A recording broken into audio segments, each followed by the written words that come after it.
and welcome to TechSpace, a place where we discuss technology trends, topical matters, and innovative solutions with experts within their fields. Today, we are joined by Chris Torr, the technical manager of the MULTOS Consortium, to discuss the MULTOS Trust Anchor range of development kits. Hi, Chris. How are you? Hi, Vidisha. Good, thanks. It's great to be on this side of the interview this time and have a chance to talk about some of the things we've been doing. It's great to have you, and I'm looking forward to what we're going to discuss. So firstly, what does the term Trust Anchor mean? Well, internet security uses lots of cryptography. And to be secure, cryptography needs a protected environment to run in. The secret it depends upon need to remain secret. So when we talk about a trust anchor, we're referring to a piece of hardware that the client, that's the thing connecting to the server, uses to provide that protected environment. Generally, such things are referred to as hardware roots of trust. The word root implies that it's a guaranteed core or base of the security architecture upon which other layers of security can be built. Can any MULTOS product potentially be a trust anchor? Well, yes, of course. I mean, millions and millions of MULTOS products are already out there acting as roots of trust. I mean, payment identity cards work because it's been proven through extensive testing and attempts to hack them that the secrets contained remain secret and can therefore form the basis of a trusted transaction. How clever. But as I understand it, the current Trust Anchor range is all built around one MULTOS implementation, the M5P22. Is that correct? Yes, that's true.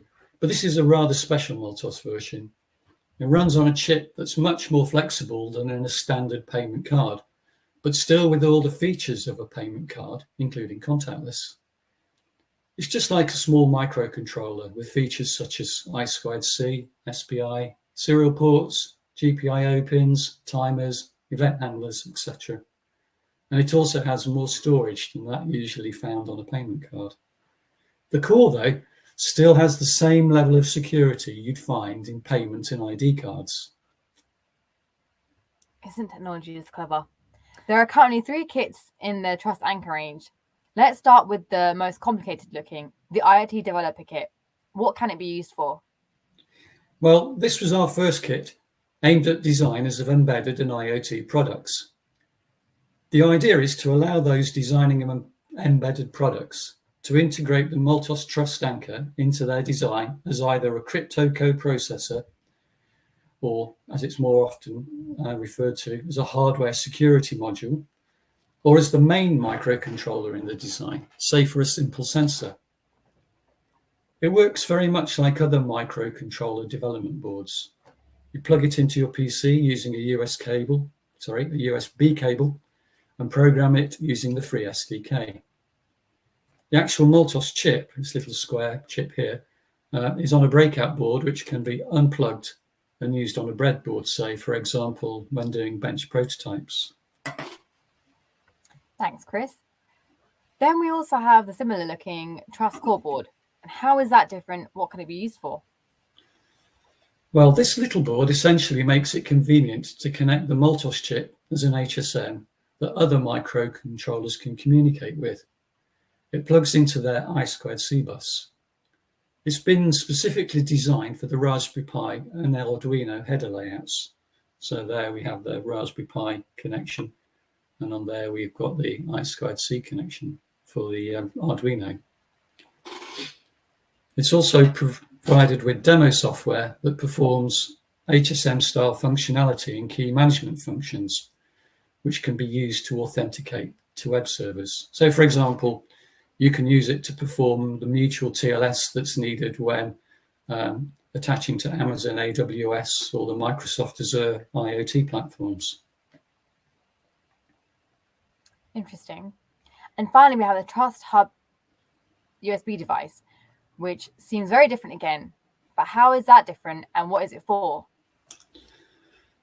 So this is like the Trust Core in that it uses the MULTOS device as a plug-in HSM. But instead of using the I2C interface, it connects using USB. This is really flexible, especially if you're using an off-the-shelf computing device and want to easily add a hardware root of trust. In fact, this is how this design came about. The other important difference is that the MULTOS chips used have been configured as live devices. That is, they can be deployed as a final secure product over which you, as the issuer of the product, have full control. Our other dev kits use developer keys, which are known and public. This makes them more convenient to use when developing apps, but less suitable for using in real deployments because anyone can add and remove apps. The apps in themselves, though, are still secure. These are all very clever. So, Chris, where can you get hold of these boards? Well, the developer kit and the Trust Core boards can be purchased from Distrelec, our distributor. If you're interested in the Trust Hub USB dongle, then please contact us at the email address shown. Thank you very much, Chris, for your time. It's been a pleasure. And thank you all for joining in. We'll see you next time. Bye for now.